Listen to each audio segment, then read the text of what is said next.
하나님은 우리를 창조하시고 난 후에 우리를 방치하시는 하나님이 아니시고 우리를 돌봐주시는 하나님이십니다. 그런데 하나님이 우리를 돌봐주시는 하나님의 돌보심은 첫째로 매우 섬세하다, 그렇게 볼 수 있어요. 우리가 생각할 때는 하나님이 천지를 창조하시고 온 우주와 만물과 그 가운데 모든 것을 다 지으신 하나님이신데, 무슨 우주적인 그런 역사적인 그런 사건이나 하나님이 주장하시지, 내 인생 가운데 사소한 문제나 내 마음의 어떤 느낌이나 또 내 육신의 어떤 한 부분이나 이런 것들에 대해서도 관심을 갖고 계시고 돌봐주시겠느냐, 그렇게 생각할 때가 많이 있지만 성경은 어떻게 말하고 있느냐, 아주 사소한 것에도 하나님은 개입하셔서 우리를 돌봐주신다, 그렇게 말씀하고 있습니다. 마태복음 10장 29절 31절에 참새 2마리가 한 아사리온에 팔리지 않느냐, 그러나 너희 아버지께서 허락하지 아니하시면 그 하나도 땅에 떨어지지 아니하리라. 너희에게는 머리털까지 다 세신 바 되었나니 두려워하지 말라. 너희는 많은 참새보다 귀하다, 그렇게 말씀하셔서 우리의 머리털 하나라도 다 세신 바 되신 하나님이시다. 하나님은 매우 섬세하셔서 내 영혼의 모든 그 감정, 느낌 하나까지도 다 주장하시고 또 내 육신의 구석구석을 다 살펴서 세포 하나하나를 다 살피시고 치료하시고 또 우리 생활 전반에 관여하시는 하나님이시다.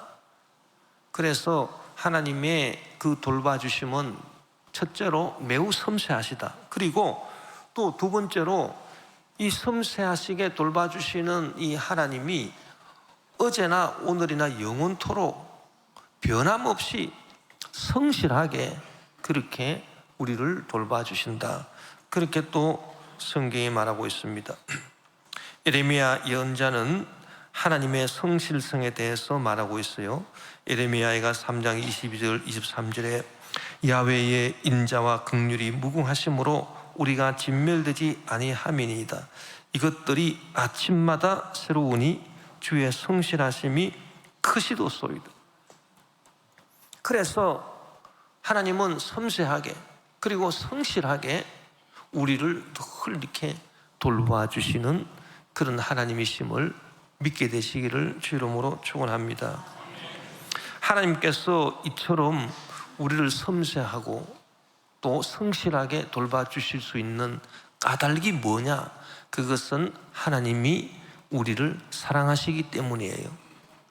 사람이 이렇게 사랑을 하지 아니하면 상대방에 대해서 섬세한 관찰이 안 돼요. 그러나 상대방을 정말 사랑하게 되면 상대방을 섬세하게 이렇게 관찰할 수 있는 능력이 사랑에서 솟아 나옵니다. 그래서 상대방이 무엇을 원하는지, 어떻게 해줘야 될 것인지 그 섬세한 하나하나를 다 알아차리게 돼요. 그게 사랑의 놀라운 참 능력입니다. 그리고 또 사랑하게 되면은 이 남을 돌봐주는 것이 이렇게 변함이 없죠. 부모님이 자식을 사랑하기 때문에 그 늘 이렇게 평생을 이렇게 돌봐주듯이, 그래서 하나님이 우리를 섬세하게 돌봐주시고 성실하게 돌봐주시는 그 원인은 어디 있느냐? 하나님이 우리를 지극히 사랑하시기 때문입니다.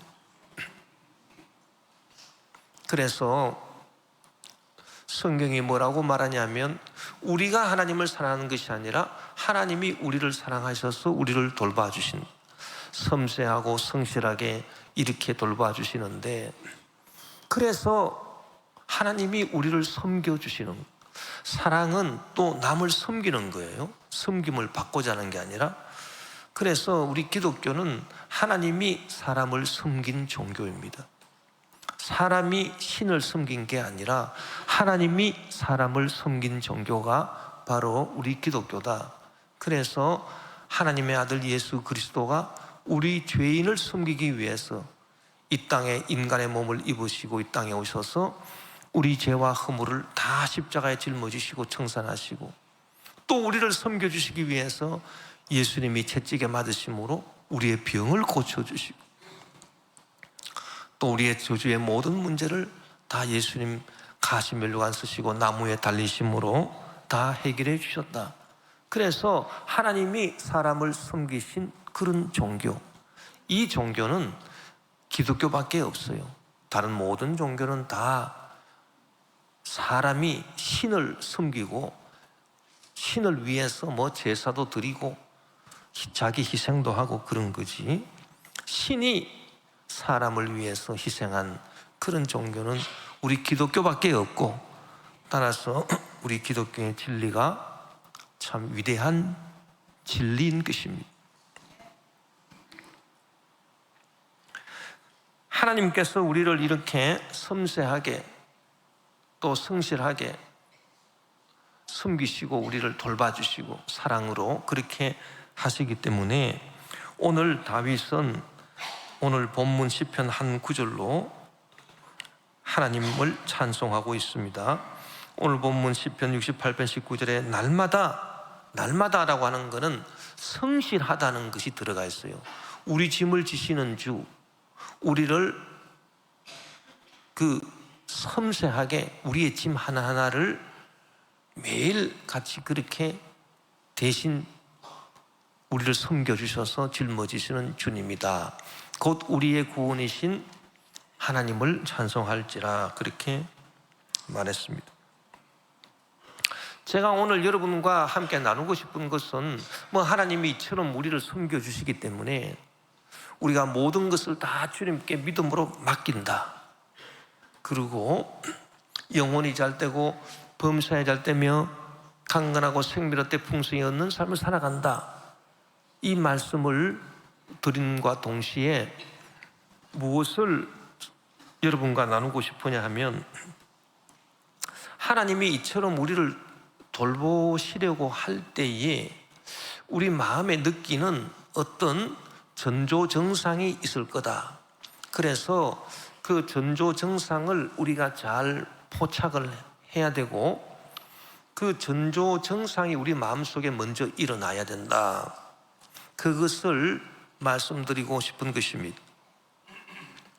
하나님이 우리를 도우시기 위해서 우리의 짐을 짊어지시고 우리 영혼을 고쳐주시고 죄를 용서해 주시고 우리 병을 고쳐주시고 우리 삶을 축복하시고 우리 기도를 들어주시고 우리에게 기적을 베풀어 주시기 전에 그 하나님의 임재하심의 그 전조정상을 우리가 어떻게 느끼느냐, 그것이 중요해요.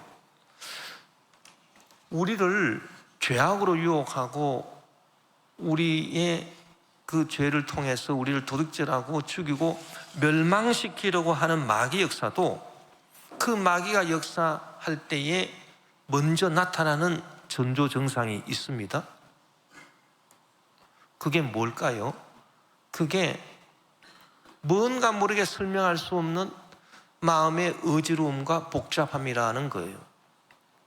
마귀가 하와를 유혹을 해서 저 선악과를 따서 먹어라. 그리하면 너희 눈이 밝아져서 너희가 하나님처럼 될 것이다.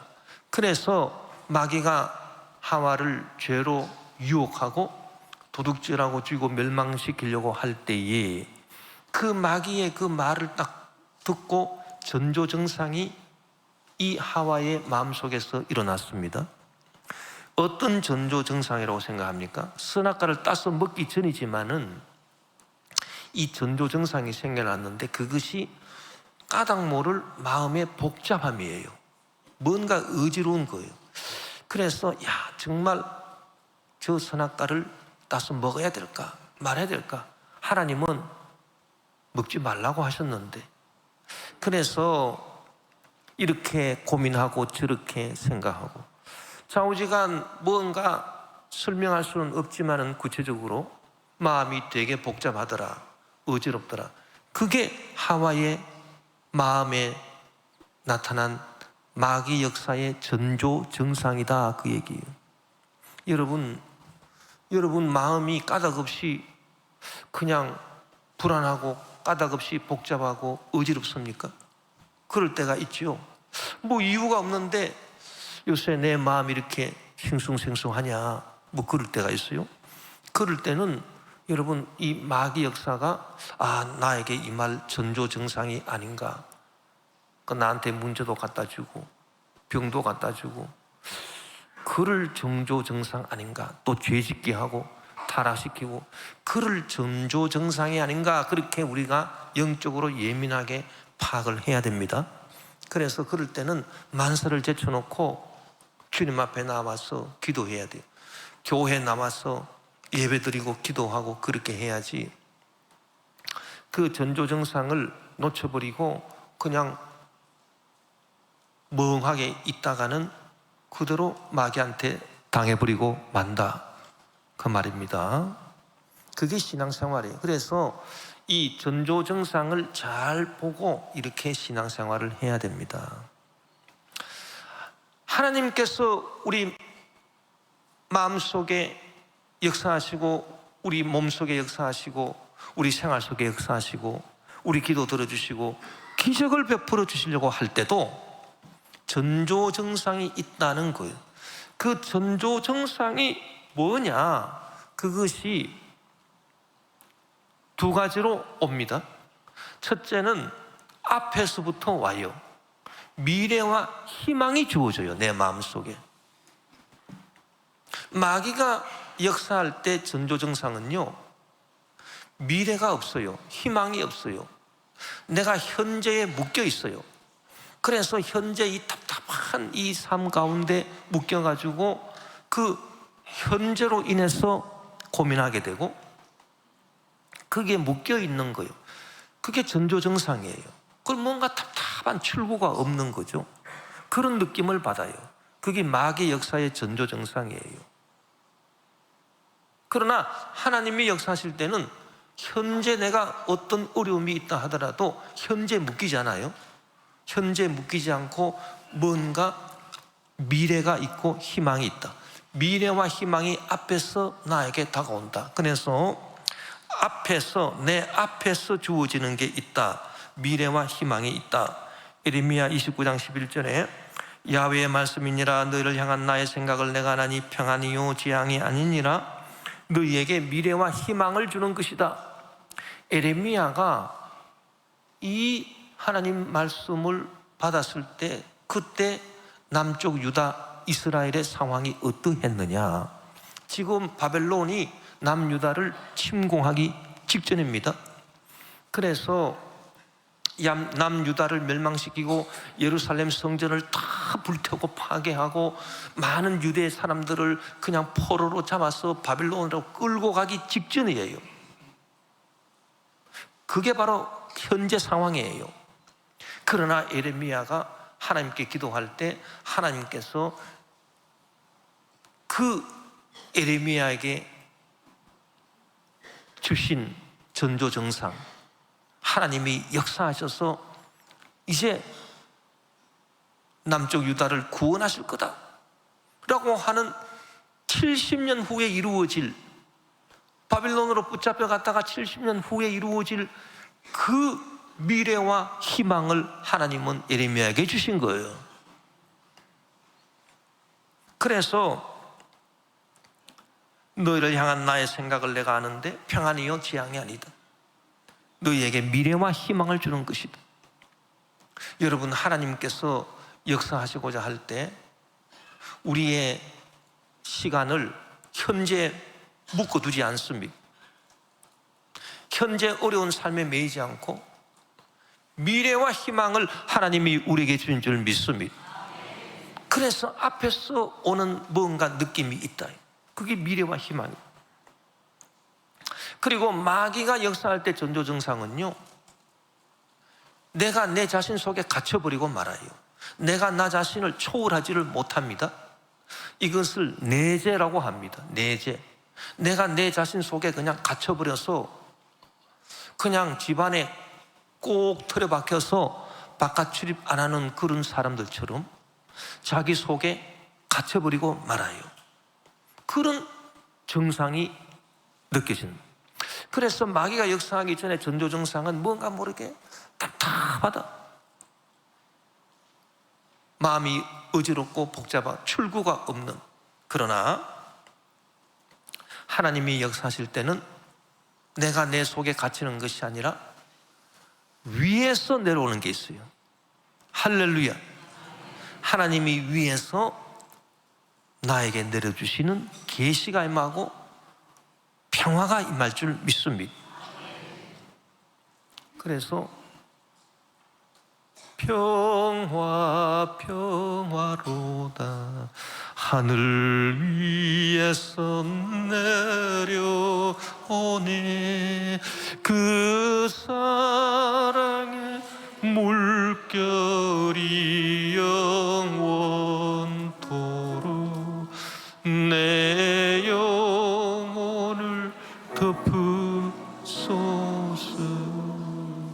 이 땅 위에 험한 길 가는 동안 참된 평화가 어디 있나. 우리 모두 다 예수를 친구 삼아 참 평화를 누리겠네. 평화로다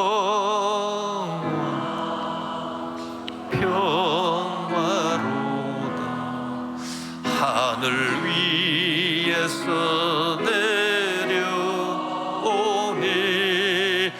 그 사랑의 물결이 영원토록 내 영혼을 덮으소서. 아멘. 그래서 위에서 내려오는 것이기 때문에 그 사랑의 물결이 영원토록 내 영혼을 덮으소서. 그 위에서 내려오는 게 있다. 그 위에서 뭐가 내려오느냐? 평화가 내려오는. 그런데 여러분, 우리가 위에서 내려오는 것을 뭐라고 말하느냐? 완벽한 것이다, 이렇게 말합니다. 평화가 내려오는데요, 무슨 평화 한 구석에 불안이 있는 그런 평화가 아니에요. 100% 완전한 평화. 이 땅에서는 발견할 수 없어요. 현실의 삶에서는 발견할 수 없는 완벽한 100% 평화가 하늘에서 내려옵니다. 그래서 평화로다 하늘 위에서 내려오네 그 사랑의 물결이 영원토록 내 영혼을 덮으소서. 그래서 하나님이 뭔가 역사하시려고 하나님이 딱 임재하실 때는 그 전조증상으로 앞에서 오는 것이 있고, 즉 미래와 희망이 있고, 그리고 위에서부터 내려오는 게 있는데 그게 뭐든지 100% 완벽한 거예요. 평화도 완벽하고 고요함도 완벽하고 100%고 지혜도 100%고 좌우지간 100%가 내려오는 거예요. 할렐루야. 그게 마음에 느껴집니다. 그런 전조증상을 여러분이 체험할 때에 기도를 하면 그 기도는 100% 응답을 받고, 그때 기도할 때 하나님의 돌보심이 100% 임하고 기적은 그때 생겨나는 거예요. 그래서 우리가 이 전조증상을 잘 우리가 체크를 해봐야 됩니다. 100% 화평, 완벽한 화평과 완벽한 고요함이 내 마음속에 느껴진다면 시편 131편 1절에서 3절에 주님, 이제 내가 교만한 마음을 버렸습니다. 오만한 길에서 돌아섰습니다. 너무 큰 것을 가지려고 나서지 않으며 분에 넘치는 놀라운 일을 이루려고도 하지 않습니다. 오히려 내 마음은 고요하고 평온합니다. 젖된 아이가 어머니 품에 안겨 있듯이 내 영혼도 젖된 아이와 같습니다. 이스라엘아, 이제부터 영원히 오직 주님만을 의지하여라. 그런 젖된 아이가 어머니 품에 안겨 있는 것 같은 그런 평온함과 고요함이 위에서 주어진. 여러분, 성령의 역사라고 하는 것은 이 앞에서 오는 것, 미래와 희망, 위에서 내려오는 완벽한 것, 이것이 한데 어우러져서 저와 여러분에게 주어지는 것이 성령의 역사예요. 그래서 미래적이요 희망적입니다. 왜냐하면 앞에서 오는 것이기 때문에, 성령이 우리에게 주시는 것은 또 위로부터 임하는 것이기 때문에 현실적인 게 아니라 완벽하고 이상적인 거예요. 현실은 완벽한 게 없어요. 그러나 위에서부터 주어지는 것이기 때문에 완벽한 것, 이상적인 것. 요엘서 2장 28절에 그 후에 내가 내 영을 만민에게 부어주리니, 성령을 우리에게 주실 텐데 너희 자녀들이 장래일을 말할 것이며, 이제 앞에서부터 오는 거죠. 미래와 희망이 오니까 장래일을 말할 것이고, 너희의 늙은이는 꿈을 꾸고 너희 젊은이는 이상을 볼 것이다. 이 젊은이들은 이상을 본다. 이상, 이게 뭐냐? 현실적인 걸 본다는 게 아니에요. 완벽한 것을 본다. 하늘에서 내려온 걸 본다, 그 말이에요. 그래서 죄사함도요, 완벽한 죄사함을 받게 돼요. 그걸 꿈꾸게 된. 여러분이 회개하면서 기도를 할 때, 내 죄가 10가지 있었는데 9가지는 용서를 받았는데 한 가지가 뭔가 찜찜하게 남아있는 것 같은 그런 느낌이 듭니까? 그러면 그것은 하나님이 임재하신 게 아니에요. 여러분이 회개한다고 기도했는데 회개를 해도 아직도 죄가 남아있는 것 같고 뭔가 찜찜하다? 그런 느낌이 듭니까? 그럴 때는 하나님이 임재하신 게 아니에요. 하나님이 우리 마음속에 임재하실 때는 내가 아무리 큰 죄를 지었다 하더라도, 용서받지 못할 죄를 지었다 하더라도 내가 주님 앞에 나와서 회개하면 주님께서는 어떻게 나를 용서해 주신다는 느낌이 드느냐? 100% 완벽하게 용서해 주시고 나를 의롭다 하시는데, 너는 너의 일생에 있어서 한 번도 죄를 지은 적이 없다. 한 번도 죄를 지은 적이 없다고 그렇게 완벽하게 100% 의롭다라고 하는 그런 느낌을 받게 돼요. 그것이 바로 하나님이 임재하시는 사인이에요. 사인. 그게 정상이라고. 여러분, 그런 체험을 하셔야 돼요. 그리고 하나님이 임재하실 때 뭘 보느냐? 현실적인 걸 보지 않아.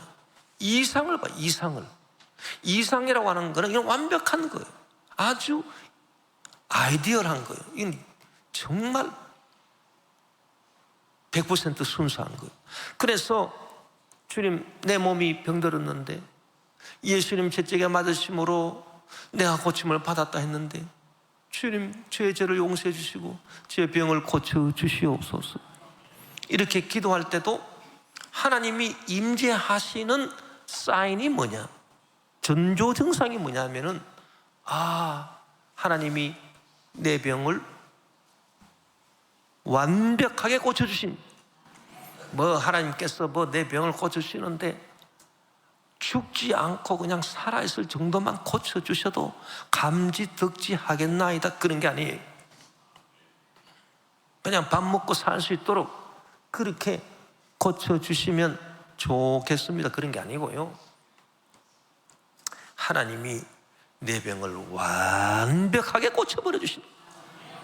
그래서 당신이 병에 걸린 적이 있나 이렇게 의사가 물을 정도로 그렇게 완벽하게 고쳐주신 그런 느낌이 듭니다. 왜냐? 하늘에서 내려오기 때문에 치료가 이 땅의 현실적인 치료가 아니에요. 하늘에서 내려오는 치료이기 때문에 그래요. 그래서 성경에 보니까 나만 장군이 엘리사의 말을 듣고 요단강에 가서 7번을 목욕했다. 그 나병 환자가 7번 목욕했다라고 하는 완전한 수를 말합니다. 이제 하늘에서 치료가 내려왔는데 하늘에서 내려온 치료는 완벽한 치료라. 그래서 나만 장군이 7번 목욕하고 딱 나오니까 이 몸에 나병이 사라졌어요. 나병이 사라졌는데 어떻게 사라졌느냐? 이 나만 장군이 늙은 장군인데 피부가 쭈글쭈글할 거 아닙니까? 아니 피부가 쭈글쭈글한 게 아니라 피부가 어린아이처럼 됐다. 그것은 하나님이 적당히 고쳐주신 게 아니라 완벽하게 고쳐. 왜? 하늘에서 내려온 치료기 때문에 완벽한 거죠. 그래서 위로부터 내려오는 것은 완벽한 것이다. 그것을 믿게 되시기를 주 이름으로 축원합니다. 그래서 우리가 기도할 때 하나님이 역사하신다, 하나님이 역사하신다는 감이 딱 전조증상이 들면요, 내 병은 완벽하게 고침을 받겠구나, 그런 믿음이 생겨요. 그럴 때 기도하면 100% 기적이 일어납니다. 그리고 우리가 여러 가지 개인 문제나 가정 문제나 생활 문제나 자녀 문제나 사업 문제나 직장 문제나 또 우리 대한민국의 문제나 또 교회 문제나 장우시간 여러 문제, 크고 작은 문제를 놓고 우리가 기도할 때도요, 하나님이 임재하신다. 그러면 앞에서 오는 미래와 희망이 있고 위에서 완벽한 역사가 내려온다. 그래서 문제 해결도요, 적당하게 해결받는 게 아니에요. 완벽하게 앞뒤로 그렇게 쫙쫙 맞추어지면서 문제가 해결되는, 어떻게 그렇게 앞뒤 연결이 기가 막히게 연결이 돼가지고 문제가 해결될까?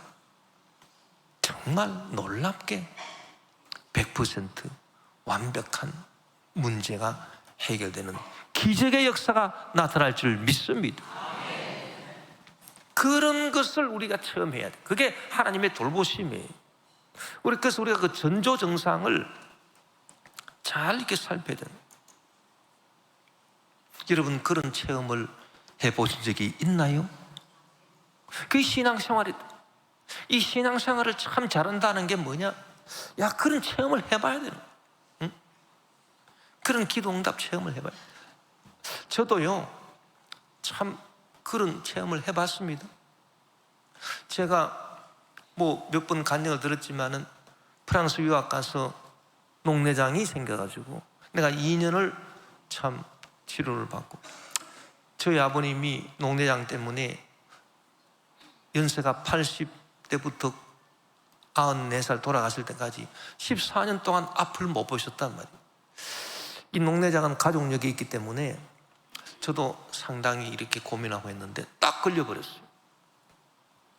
그래서 그때 1993년에 의사가 저보고 당신이 이 잘 관리를 안 하면 20년 있다가 당신은 실명을 한다. 그래서 제가 계산을 해보니까 2013년이 내가 실명할 연도더라고. 그런데 참 제가 그때 하나님 앞에 간절히 기도할 때 하나님께서 하늘에서 치료를 내려주신, 그 완벽하게 고침을 받아버렸다. 제가 그래서 귀국을 하고 2000년에 병원에 가서 진단받아보고 또 20년 있다가 2022년에 가서 또 진단을 받아보고 2번을 한국에서 진단받았는데 그 안과 의사 선생님들이 2번 다 저한테 뭐라고 말씀을 했느냐? 당신은 녹내장이 걸린 적이 없습니다. 뭐 이렇게 진료를 해봐도 당신이 녹내장에 걸렸다 놨다라고 하는 그게 없어. 흔적이 없다는 얘기예요. 참, 내가 참 너무너무 의아하다. 어떻게 이런 일이 있을 수 있느냐? 이것은 하나님이 완벽하게 고쳐주셨다. 그것밖에 무슨 설명이 되겠습니까? 아니, 내가 뭐 거짓말을 하는 것도 아니고. 내가 자꾸 내가 예전에 프랑스 유학할 때 그 2년 동안 안약을 넣고 그랬더니 나중에는 의사 선생님들이요 신경질을 내는 거예요. 아니, 당신 그런 거 없다는데 왜 자꾸 그런 얘기를 하냐. 이렇게 하나님이 완벽하게 고쳐주셨다. 할렐루야. 그리고 제가 1981년에 성령 세례 받고 주의 종이 되기로 작정하고 하나님의 그 역사 문제 해결을 간절히 기도할 때 하나님께서 앞뒤로 그냥 기가 막히게 연결시켜서 만나야 될 사람 만나게 하시고 이루어져야 될 일이 이루어지게 하시고 제가 그렇게 해서 주의 종이 됐다. 참 저는 그걸 생각할 때 위에서부터 내려오는 것은 완벽한 것이다. 확실한 믿음을 갖게 됐습니다. 여러분, 우리가 신앙생활을 정말 성령 충만한 신앙생활을 하게 되면요 그런 감을 우리가 느끼게 돼요. 그래서 위대한 하나님의 기적을 체험하게 되는데 그런 역사 여러분 다 체험하게 되시기를 주의 이름으로 축원합니다. 또 이 앞으로 말하는 게 더 중요한 얘기입니다. 말씀드리는 게 또 어떤 일이 또 일어나냐 하면요 하나님이 내 마음속에 역사하시려고 할 때 전조증상이 어떤 게 있냐면 자, 하늘에는 완벽한 게 있죠. 이 땅에 있는 현실은 완벽하지 않아요. 완벽한 게 하나도 없어요. 그러나 이 땅에 있는 것들 중에서도 하늘에 있는 완벽한 것들의 모형을 우리가 만들어내게 됩니다. 그것이 성령 충만한 사람이에요. 자, 이게 설명을 이걸 좀 자세히 드려야 됩니다. 내가 1부 예배, 2부 예배 때는 시간이 막 쫓겨가지고 내가 이 자세히 설명을 못 드려요. 근데 3부 예배니까 조금 시간이 있어서 내가 설명을 드리는데 예를 들면 이런 겁니다. 여러분, 하늘나라는 천국이 있잖아요. 천국은 완벽한 곳이죠. 그러면 이 땅에서 천국처럼 완벽한 게 있어요, 없어요? 없죠. 그러나 이 완벽한 하늘나라의 모형을 이 땅에서 우리가 발견할 수는 있다는 겁니다. 그 모형이 뭐라고 생각합니까? 그게 바로 교회입니다. 교회. 여러분, 교회는 하늘나라에 있는 겁니까? 이 땅에 있는 겁니까? 이 땅에 있지요. 현실적이에요. 교회는 현실적이에요. 이 땅에 있는 예루살렘 성전은 현실적인 거예요. 하늘에 있는 성전이 아니에요. 그러나 이 땅에 있었던 예루살렘 성전은 하늘에 있는 완벽한 성전, 파괴되지도 않고 영원히 있는 그 성전의 모형입니다. 이 땅에 있는 예루살렘 성전이. 그리고 이 땅에 있는 여의도 순복음 김포교회는 하늘나라 완벽한 천국의 뭐라고요? 모형이란 말이에요. 이 땅에 있는 모형이란 말이에요. 그래서 교회를 완벽한 하늘나라의 천국의 모형으로 생각하기 때문에 교회를 의지하고 믿고 사랑하고 교회 가면은 하늘나라 역사가 이루어진다. 그렇게 믿어야 돼요. 그게 성령 충만한 사람이란 말이에요. 이 성령 충만하지 않는 사람은 교회를 보고 야, 교회가 얼마나 부족한 게 많냐, 잘못된 게 많냐, 뭐 흠도 있고 뭐 문제도 있고 뭐 여러 가지 교회 비판이나 하고 막 그러잖아요. 그러면서 뭐 하나님 믿는다고? 여러분, 그것은 신앙생활을 잘하는 게 아닙니다. 성령 충만한 성도는요, 이 현실적인 교회, 물론 뭐 여러 가지 문제가 있을 수도 있어요. 뭐 교회가 뭐 다 잘합니까? 뭐 좀 세상 사람들이 보기에 부족한 것도 많이 있을 수 있단 말이에요. 그럼에도 불구하고 교회를 어떻게 보느냐? 저 하늘나라 완벽한 천국의 모형으로 본다, 모형. 그래서 끝까지 교회를 신뢰하고 믿고, 교회에 와서 내가 주님께 기도하고 교회에 와서 내가 주님께 간구하면 주님께서 내 기도를 들어주실 것이고 나에게 축복해 주실 것이다. 나는 주님의 몸된 교회를 사랑합니다. 이런 믿음을 가져야 된다, 그 말이에요. 그것을 성경이 우리에게 가르쳐주고 있단 말이에요. 그래서 그 히브리서에 보면은, 히브리서는요 뭐를 얘기하고 있느냐, 예수님이 십자가의 희생제물이 되어 돌아가셨잖아요. 그런데 원래 희생제물을 바치는 데가 어디예요? 예루살렘 성전입니다.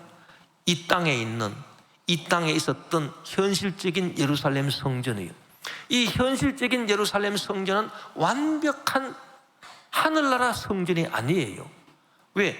이 땅에 있는 예루살렘에 있는 사람이, 솔로몬이 만든 성전이기 때문에 완벽할 수 없어요. 그러나 이 땅에 있는 성전은 하늘에 있는 완벽한 성전의 모형이라는 거예요. 그거를 히브리서에서 말하고 있는 겁니다. 그리고 예수님은 골고다 언덕에서 돌아가셨는데, 이 땅에 있는 그 예루살렘 성전, 거기에서 예수님이 돌아가신 거 아니잖아요. 거기서 희생제물이 되신 게 아니에요. 예수님은 하늘에 있는 성전으로 직행하신 거예요. 믿습니까? 그거를 히브리서에서 말하고 있다. 예수님이 하늘에 있는 완벽한 성전으로 직행해가 들어가셔가지고 거기서 자기 몸을 들이셨다, 그렇게 히브리서에서 말하고 있습니다. 그러면서도 예루살렘에 있는 성전은 하늘에 있는 성전의 모형이다, 그렇게 말하고 있는 거예요. 그게 히브리서 말이에요. 그러니까 이 땅에 있는 성전을 우습게 보지 마라. 왜? 비록 완벽한 성전, 하늘에 있는 성전은 아니지만은, 그러나 그 하늘에 있는 완벽한 성전의 모형이기 때문에 이 땅에 있는 성전을 무시하지 말아라. 너희가 성전에 와서 기도하면 내가 들을 것이고, 이 땅에 있는 예루살렘 성전에 와서 제물을 바치면 내가 받을 것이다. 내가 기적으로 응답해 줄 거다. 왜? 모형이니까. 완벽한 하늘나라 성전의 모형이니까. 그와 마찬가지로요, 우리 김포교회도 교회가 뭡니까? 이 땅에 있는 현실적인 거 아닙니까? 완벽하지 않습니다. 그러나 모형이라는 거예요. 완벽한 것의 모형이기 때문에 여러분, 교회를 사랑하시기를 바라고, 교회에 의지하시기를 바라고, 내가 교회 나가서 신앙생활 하면 하나님이 내 기도를 들을 것이다. 이 땅의 성전에서 주님께 나아가서 기도하면 내가 기도를 들을 것이다. 그 약속하신 말씀대로 놀라운 역사가 일어나게 될 거다, 그 얘기입니다. 그리고요, 이 땅에 살아가는 동안에 성공한 사람들, 잘 들으세요. 이 땅에서 살아갈 때 성공한 사람들은요, 전부 다 완벽한 자기 선생님이라든지, 무슨 자기가 사랑하는 사람이라든지, 뭐 자기가 본받아야 될 사람이라든지, 그런 완벽한 사람의 그 모형을 이 땅에서 발견을 하고 그런 사람이 되겠다고 쫓아간 사람들이에요. 모형을 발견하지 못하면 우리는 성공할 수 없어요. 예를 들어서 엘리사는 누구를 완벽한 선생님, 완벽한 하늘에 있는 완벽한 예언자 같은 그런 사람의 모형으로 봤느냐? 자기 선생 엘리야입니다. 엘리야. 여러분, 엘리야가 뭐 그 사람이 완벽한 사람이에요? 그분이 완벽한 사람 아니지 않습니까? 완벽한 선생님이 될 수 없어요. 완벽한 건 하늘에만 있지 이 땅에는 없어요. 그러나 이 땅에 있는 엘리야 선생님, 그 선생님을 완벽한, 하늘에 있는 완벽한 선생님의 모델로, 모형으로 엘리야를 봤다는 얘기입니다. 그래서 엘리사는 엘리야를 죽으나 사나 따라다닌 거예요. 왜? 하늘에 있는 완벽한 예언자, 완벽한 선생님의 모형으로 엘리야를 봤기 때문이에요. 그래서 엘리야가 우리와 같은 성정이고, 엘리야도 우리와 같은 성정을 갖고 있기 때문에 엘리야도 보통 사람하고 똑같아요. 낙심할 때 낙심하고, 절망할 때 절망하고, 화낼 때 화내고. 그러나 이 엘리야 선생님을 완벽한 선생님, 완벽한 예언자의, 그 하늘에 있는 완벽한 예언자의 모형으로 봤다. 이 땅에서의 모형. 그래서 엘리사가 끝까지 순종하고 끝까지 따라다녀요. 길갈에서 베들로, 베들에서 여리고로, 여리고에서 요단강으로 계속 따라다니면서 엘리야 선생님이여, 이스라엘의 병거와 그 마병이여. 그러고 순종하고 따라가다가 어떻게 됐나? 엘리야의 후계자가 됐다는 거. 위대한 엘리사가 된 겁니다. 여러분, 저도 마찬가지예요. 저도요, 제가 이 자리에 서 있는 이유가 뭐라고 여러분 생각할지 모르겠지만, 저는요, 성령 세례 받고 조용기 목사님을, 여러분, 조용기 목사님, 현실적인 조용기 목사님, 조용기 목사님도 사람이시니까 흠도 있고 문제도 있을 거 아니겠습니까? 그러나 그때 제 마음속에는 조용기 목사님은 완벽한 분이에요. 조용기 목사님은 하늘에 있는 그 하늘에서 완벽한 주의 종이에요. 더 이상 완벽할 수 없는 그 완벽한 주의 종의 모형으로 제가 조용기 목사님을 보게 되고, 그래서 저는 조용기 목사님 믿음, 신앙, 말투까지 다 닮으려고 노력하고 주구장창 하여튼 조용기 목사님 환상을 품고 조용기 목사님을 따라갔단 말이에요. 그래서 제가 이 자리에 지금 서 있는 겁니다, 여러분. 제가 조용기 목사님을 그런 모형으로 삼지 않았다면 절대 그런 거 없습니다. 자, 여호수아는 모세를 모형으로 삼았습니다. 모세가 완벽한 사람입니까? 모세도 잘못하는 게 많고 흠이 많고, 그러나 하나님께서 세우신 지도자로 완벽한 분이다. 그 하늘에 있는 지도자의 모형으로 모세를 삼아가지고 여호수아가 줄곧 쫓아가니까, 그러니까 여호수아, 위대한 여호수아가 된 거예요. 디모데도 마찬가지. 바울을 그렇게 완벽한 선생님으로 삼고 그렇게 그러다가 디모데가 된 거예요. 여러분들도 마찬가지. 여러분도 신앙생활 할 때, 신앙생활에 성공하려면 여러분들의 교구장, 여러분들의 주의 종을요, 현실적으로 우리 주의 종, 우리 목사님, 현실적으로 볼 때 부족한 것도 있고 그런 거 보고요 비판하고 그러면 그게 똑똑한 것 같지만 똑똑한 게 아닙니다. 그게 부족한 것이 있다 하더라도 완벽한 주의 종의 모델로 봐야 됩니다. 그래서 우리 교구장님께 가서 내가 기도받으면 내 문제 100% 해결된다.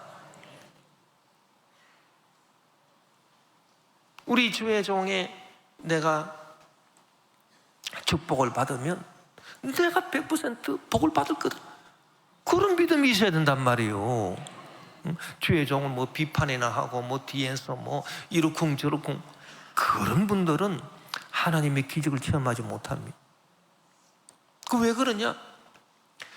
이 땅에는 완벽한 게 하나도 없지만은 완벽한 것의 모형을 만들려고 그 성령 충만하면 우리가 그렇게 된다. 성령 충만하지 않으면 모형 만들 생각을 아예 하지도 않고.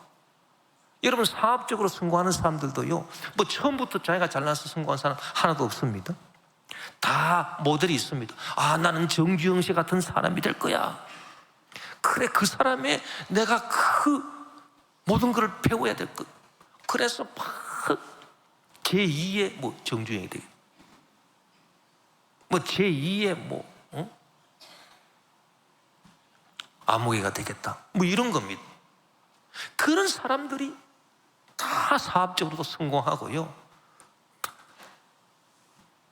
그러니까 여러분들도 신앙에 성공하려면 모델이 있어야 돼. 모델.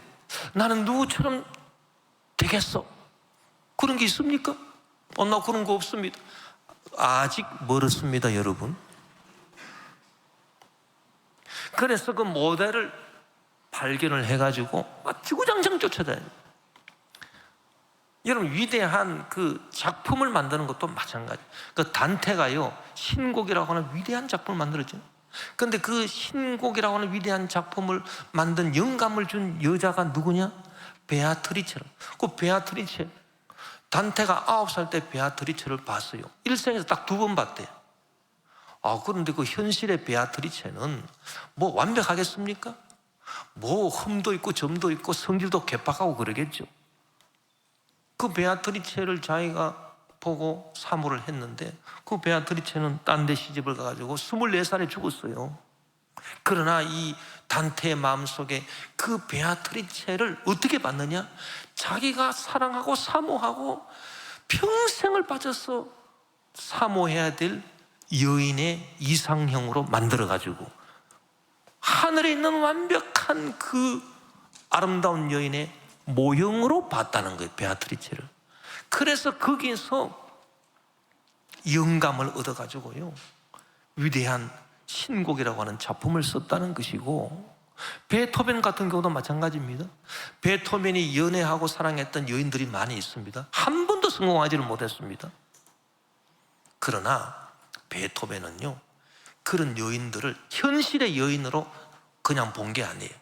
그 여인을 이상화해가지고 하늘에 있는 정말 자기가 평생을 바쳐서 사랑할 수 있는 그런 여인으로 만들었단 말이에요. 하늘에 있는 완벽한 그런 아름다운 여인의 모형으로 그 여인들을 보고, 그렇게 하니까 끊임없이 그 귀가 먹은 절망적인 상태에서도 아름다운 선율을 발견해내고 위대한 작곡을 할 수 있었다라고 하는 얘기예요. 여러분, 우리가 이 땅에 살면서 하늘나라 축복을 누릴 수 있는 비결이 뭔지 압니까? 하늘나라 완벽한 그 축복을 우리가 이 땅에서 어떻게 누리겠습니까? 불가능하죠. 그러나 유일한 길이 있습니다. 그게 바로 모형을 만드는, 하늘나라 천국의 모형은 주님의 몸된 교회예요. 교회는. 그리고 우리가 신앙생활할 때 본받아야 될 분들이 있다. 나는 저렇게 드려요. 어떤 분은 그런 얘기를 하더라고요. 나는 우리 지역장님이 내가 본받아야 될 모델이야, 모델. 그분의 좋은 점만 막 보이는 거예요. 그래서 나도 우리 지역장님처럼 되면 얼마나 좋을까? 그러다 보니까 진짜 신앙생활 잘하게 돼. 여러분, 그 하나님이 역사하실 때는 우리 속에 이런 전조증상이 생긴다. 앞에서 오는 미래와 희망이 있고 위에서부터 내려오는 완벽한 것이 있고, 그게 느껴져. 또 완벽한 것에 모형을 만들어내는 그런 눈이 생기고, 그것이 하나님이 우리를 위해서 돌봐주시고 축복하시는 모든 정상의 전조정상이다. 여러분, 그렇게 해서 우리가 위대한 신앙생활을 하게 되시기를 주 이름으로 축원합니다.